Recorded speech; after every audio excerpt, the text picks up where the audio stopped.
بسم اللہ الرحمن الرحیم۔ السلام علیکم ناظرین، آج کی ویڈیو میں ہم آپ کو بتائیں گے ٹائٹینک جہاز کے بارے میں کہ ٹائٹینک جہاز کیسا تھا، یہ کہاں سے روانہ ہوا اور کہاں جا رہا تھا، اس کے ساتھ حادثہ کب اور کہاں پیش آیا، اس پر سوار لوگوں میں سے کتنے بچ پائے اور کتنے سمندر کی نظر ہو گئے، اور اس کے ساتھ ساتھ ٹائٹینک سے جڑے وہ بہت سے اسرار جو آج تک بہت سے لوگ نہیں جانتے۔ اس سے پہلے آپ سے گزارش ہے کہ اگر آپ نے ہمارا چینل جی ایس انفارمیشن سبسکرائب نہیں کیا تو اسے سبسکرائب کر لیں اور ساتھ والے بیل آئیکن کو بھی پریس کر دیں تاکہ اس طرح کی انفارمیٹیو ویڈیوز آپ کو بر وقت ملتی رہیں۔ ناظرین، وائٹ سٹار لائن نامی برطانوی کمپنی کا ٹائٹینک جہاز اپنے عہد میں دنیا کا سب سے بڑا مسافر جہاز تھا، جو 882 فٹ لمبا، 92 فٹ چوڑا اور 175 فٹ اونچا تھا، اور اس کا وزن تقریباً 53,000 ٹن تھا۔ ٹائٹینک 10 اپریل 1912 کو ساؤتھ ہیمپٹن برطانیہ سے اٹلانٹک اوشن یعنی بحر اوقیانوس کے ذریعے نیو یارک امریکہ کے لیے روانہ ہوا۔ راستے میں اس نے فرانس اور آئرلینڈ سے بھی کچھ مسافروں کو سوار کیا۔ 4 دن کی مسافت کے بعد 14 اپریل 1912 کو رات 11:40 پر کینیڈا کے نیو فاؤنڈ لینڈ جزیرے کے جنوب میں تقریباً 600 کلومیٹر دور ایک آئس برگ یعنی برفانی تودے سے ٹکرا گیا، جس سے اس کے ایک حصے میں سوراخ ہونے سے اس کے نچلے حصے میں پانی بھر گیا، جو کہ اس کے ڈوبنے کا سبب بنا، اور 15 اپریل 1912 کو صبح 2:20 پر یہ مکمل طور پر پانی میں ڈوب گیا۔ اس جہاز کے سائز کا اندازہ آپ اس بات سے لگا سکتے ہیں کہ اس کو ڈوبنے میں بھی 2 گھنٹے 40 منٹ لگے۔ کچھ محققین کے مطابق ٹائٹینک کے اگلے حصے میں تعمیر کے وقت آگ لگ گئی تھی، جو تقریباً 3 ہفتے تک لگی رہی، لیکن اس کا کسی کو پتہ نہ چل سکا۔ اس آگ نے جہاز کے اس حصے میں دھات کو 75% تک کمزور کر دیا، جس کی وجہ سے یہ حصہ آئس برگ سے ٹکرانے کے بعد آسانی سے ٹوٹ گیا تھا۔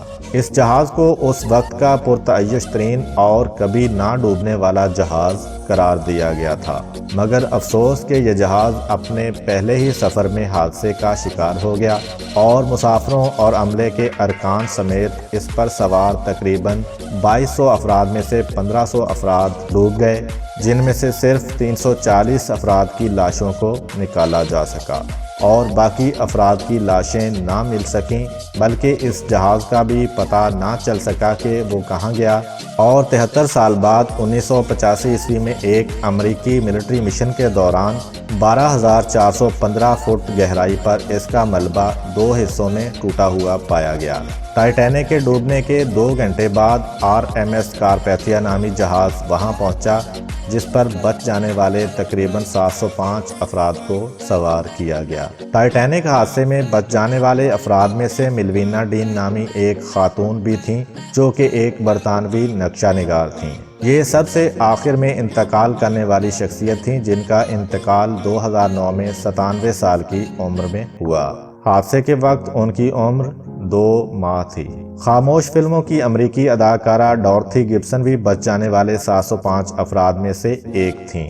ڈوبنے سے بچنے کے بعد نیو یارک پہنچنے پر انہوں نے فوری طور پر ایک film saved from the Titanic بنانا شروع کر دی، جو اس جہاز کے ڈوبنے پر بننے والی پہلی فلم تھی، اور مئی 1912 میں ریلیز ہوئی۔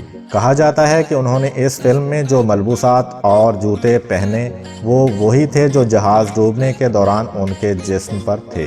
یہ فلم کامیاب بھی ثابت ہوئی، مگر اب اس کا کوئی پرنٹ موجود نہیں ہے، کیونکہ واحد پرنٹ ایک آتش زدگی میں جل گیا تھا۔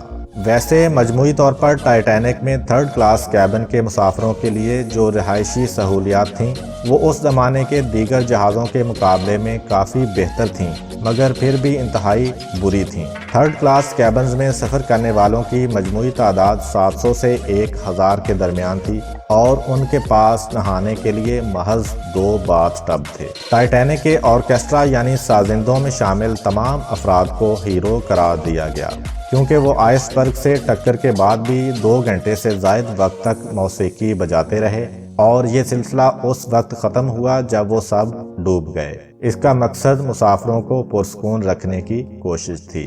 حادثے کی ایک بڑی وجہ یہ بھی تھی کہ جہاز میں سوار عملہ آئس برگ کو بروقت نہ دیکھ سکا، کیونکہ ان کے پاس دوربینیں ہی نہیں تھیں، اور نہ ہونے کی وجہ بھی حیران کن ہے۔ در حقیقت جہاز میں دوربینیں تھیں اور عملے سے بہت زیادہ دور بھی نہیں تھیں، مگر وہ استعمال نہ ہو سکیں کیونکہ جہاز کے سیکنڈ آفیسر کو آخری وقت میں بدل دیا گیا تھا اور وہ اس لاکر کی چابی عملے کو دینا بھول گیا جس میں دوربینیں رکھی گئی تھیں۔ وہ چابی 2007 میں 90,000 پاؤنڈز میں نیلام کی گئی۔ ٹائٹینک کی تیاری کے وقت سے ہی حادثات کا سلسلہ شروع ہو گیا تھا اور اسے بنانے کے دوران 8 افراد مختلف حادثات میں ہلاک ہوئے، جن میں سے اب 5 کے نام ہی لوگوں کو معلوم ہیں، مگر ان سب کی بعد از مرگ یادگار 2012 میں بیلفاسٹ میں تیار کی گئی۔ اس جہاز میں جان جیکب آسٹر فورتھ بھی سوار تھے، جو اس دور میں دنیا کے امیر ترین شخص سمجھے جاتے تھے، جو 15 کروڑ ڈالرز کے مالک تھے، جو کہ موجودہ عہد میں افراط زر کے مطابق تقریباً 4 ارب ڈالرز بنتے ہیں۔ وہ اپنی نئی شادی کے بعد ہنی مون منا کر واپس امریکہ لوٹ رہے تھے اور ڈوب کر مر گئے۔ جان جیکب آسٹر ان چند افراد میں سے ایک ہیں جن کی لاشیں حادثے کے بعد دریافت کی جا سکیں، اور اس وقت ان کی جیب سے لگ بھگ 2,500 ڈالرز ملے تھے۔ اس حادثے کی خبر شائع کرنے کی دوڑ میں متعدد اخبارات نے متاثرہ خاندانوں کو یہ غلط اطلاعات پہنچائیں کہ جہاز ڈوبنے سے کوئی مسافر ہلاک نہیں ہوا۔ اس وقت کے مشہور اخبار دی ورلڈ نے ہلاکتیں نہ ہونے کی رپورٹ شائع کی۔ ڈیلی میل اور بیلفاسٹ ٹیلی گراف نے بھی ایسی ہی خبریں لگائیں۔ اس کے مقابلے میں امریکی اخبارات نے وقت کے فرق کا فائدہ اٹھاتے ہوئے کافی حد تک درست شہ سرخیاں لگائیں، جیسے نیو یارک ٹائمز نے لکھا کہ آئس برگ سے ٹکرانے کے 4 گھنٹے بعد ٹائٹینک ڈوب گیا۔ 866 افراد کو کارپیتھیا نے بچا لیا، جبکہ ممکنہ طور پر 1250 ڈوب گئے۔ وائلٹ جیسب نامی نرس کو اس دنیا کی خوش قسمت ترین اور بدقسمت ترین خاتون قرار دیا گیا، جو کہ ٹائٹینک کے حادثے میں بچنے میں کامیاب رہیں۔ اس وقت ان کی عمر 25 سال تھی، تاہم اس حادثے کے بعد بھی انہوں نے ایک بحری جہاز بریٹینیکا میں کام جاری رکھا، اور 1916 میں یہ جہاز جرمن ملٹری کی لگائی ہوئی بارودی سرنگ کا شکار ہو کر ڈوب گیا۔ تاہم وائلٹ جیسب ایک بار پھر بچ گئیں، مگر اس بار سر کی سنگین انجری کا سامنا ہوا جس نے ان کی پوری زندگی کو متاثر کیا۔ ایسی افواہیں بھی موجود ہیں کہ کچھ مردوں نے زندہ بچنے کے لیے خواتین کا روپ دھار لیا تھا تاکہ انہیں لائف بوٹس میں جگہ مل سکے، کیونکہ لائف بوٹس پر سوار ہونے کا پہلا حق خواتین اور بچوں کو دیا گیا تھا۔ ٹائٹینک کے حادثے میں بچ جانے والے ایسے ایک جوڑے کے درمیان ان افواہوں کے نتیجے میں 1916 میں طلاق بھی ہو گئی تھی۔ ڈکنسن اور ہیلن بشپ نامی جوڑے کے درمیان یہ عجیب واقعہ پیش آیا تھا، اور ڈکنسن نے امریکی سینٹ میں اپنے بیان میں دعویٰ کیا تھا کہ ایسا کوئی آفیشل آرڈر نہیں تھا کہ لائف بوٹس میں صرف خواتین اور بچوں کو ہی جگہ دی جانی چاہیے۔ متعدد مرد مسافروں کے بارے میں یہ افواہیں ان کی زندگی میں گردش کرتی رہیں۔ ٹائٹینک میں سوار تمام انجینئرز نے مسافروں کو بچانے کے لیے اپنی جان کی قربانی پیش کی۔ در حقیقت اس جہاز کی روشنیاں اس وقت ہی بند ہوئیں جب وہ مکمل طور پر ڈوب گیا، اور ایسا اس میں سوار انجینئرز کی جانب سے تمام افراد کو بچانے کے لیے بلا تھکان کوششوں کے نتیجہ میں ہوا، جو جہاز کے ڈوبنے کے دوران بھی پیچھے رہ کر بجلی اور پمپس چلاتے رہے۔ انہوں نے ریڈیو کو بھی چلائے رکھا اور اس سے مدد کے سگنلز جہاز ڈوبنے سے چند منٹ پہلے تک جاری رکھے گئے۔ 25 میں سے ایک بھی انجینئر زندہ نہ بچ سکا۔ ایڈمنڈ اور مائیکل نوراٹل نامی بھائی اس حادثے کے وقت بالترتیب 2 اور 4 سال کے تھے۔ اس جہاز میں وہ اپنے والد مائیکل سینئر کے ہمراہ سوار ہوئے تھے، جو انہیں ماں سے اغوا کر کے اس توقع کے ساتھ لے آیا تھا کہ اس کی ناراض بیوی بھی اس کا تعاقب کرے گی اور وہ امریکہ میں نئی زندگی کا آغاز کر سکیں گے۔ ان بچوں کو باپ نے ایک لائف بوٹ میں سوار کرا دیا اور خود ڈوب گیا۔ یہ بچے انگلش نہیں بول سکتے تھے، تو انہیں حادثے میں بچ جانے والے ایک فرینچ بولنے والے شخص نے گود لے لیا، مگر حکام نے حادثے کے 1 ماہ ماہ بعد ہی تلاش کر کے بچوں کو ان کی ماں کے حوالے کر دیا۔ ایک امریکی مصنف مورگن رابرٹسن نے 1898 یعنی ٹائٹینک کے حادثے سے 12 سال قبل اپنے ایک ناول فیوٹیلٹی میں اس طرح کے حادثے کی پیشگوئی کی تھی۔ یہ ناول ایک جہاز ٹائٹن کے ڈوبنے کے گرد گھومتا تھا اور ناول میں جو تفصیلات دی گئی تھیں وہ حیران کن حد تک ٹائٹینک کے ڈوبنے سے مماثلت رکھتی ہیں۔ پہلی چیز تو جہازوں کے نام تھے جن میں محض 2 حروف کا فرق تھا، یعنی ٹائٹن اور ٹائٹینک۔ ناول میں جہاز کا جو سائز تھا وہ بھی ٹائٹینک جیسا تھا، اور ناول میں بھی جہاز اپریل میں ڈوبتا ہے جبکہ دونوں جہازوں کو کبھی نہ ڈوبنے والا قرار دیا گیا تھا، اور ناول کی طرح ٹائٹینک میں بھی لائف بوٹس کی تعداد بہت کم تھی۔ ایس ایس کیلیفورنیا نامی جہاز ٹائٹینک کو پیش آنے والے حادثے کے وقت چند کلومیٹر ہی دور تھا، مگر وہ بدقسمت افراد کی کوئی مدد نہ کر سکا، کیونکہ ایس ایس کیلیفورنیا کا ریڈیو رات کو اس وقت بند کر دیا گیا تھا جب ٹائٹینک آئس برگ سے ٹکرایا۔ اسی طرح جب کیلیفورنیا کے کپتان کو ٹائٹینک سے پھینکے جانے والی روشنیوں کے بعد جگایا گیا تو اس نے خیال کیا کہ وہ تو محض آتش بازی ہے، اور جب ایس او ایس پیغام ان تک پہنچا تو بہت تاخیر ہو چکی تھی۔ حیران کن طور پر ایس ایس کیلیفورنیا بھی زیادہ عرصے تک تیر نہ سکا اور نومبر 1915 میں جرمن آبدوز کے تارپیڈو سے ٹکرا کر ڈوب گیا۔ ٹائٹینک جب تعمیر ہوا تو 1912 میں اس کی لاگت $75 لاکھ تھی، جو موجودہ عہد میں تقریباً $20 کروڑ بنتی ہے۔